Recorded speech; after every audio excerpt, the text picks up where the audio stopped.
ஒரு ட்ரேடராக மார்க்கெட்டில் பல விஷயங்களை நம்ம அக்செப்ட் பண்ணிக்கணும். ட்ரேடிங்கில் ப்ராஃபிட் வரும், நம்ம அக்செப்ட் பண்ணிக்கணும். லாஸ் ஆகும், அதை நம்ம அக்செப்ட் பண்ணிக்கணும்.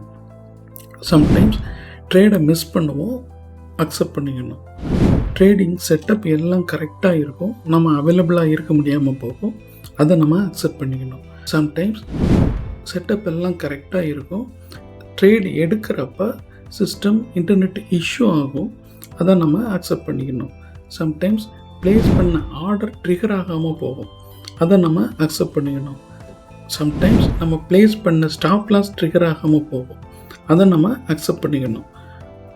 ட்ரேடில் ஹெவி ரிஸ்க் இருக்குது அப்படிங்கிறத நம்ம அக்செப்ட் பண்ணிக்கணும். எதுலேயுமே நம்ம 100% கேரண்டி அக்யூரசி எதிர்பார்க்க முடியாது. மார்க்கெட்டில் ஃப்ளக்சுவேஷன்ஸ் இருக்கும், அன்பிரடிக்டபிள் அப்படிங்கிறத நம்ம அக்செப்ட் பண்ணிக்கணும். ட்ரேடிங்கிறது கண்டினியூஸ் லேர்னிங் ப்ராசஸ். நியூ திங்ஸை நம்ம லேர்ன் பண்ணணும், நம்மளோட எக்ஸிஸ்டிங் சிஸ்டத்தை அப்டேட் பண்ணிகிட்டே இருக்கணும் அப்படிங்கிறத நம்ம அக்செப்ட் பண்ணிக்கணும். டிசிப்ளினாக இருந்தால் தான் சக்ஸஸ்ஃபுல் ட்ரேடர் ஆக முடியும் அப்படிங்கிறத நம்ம அக்செப்ட் பண்ணிக்கணும்.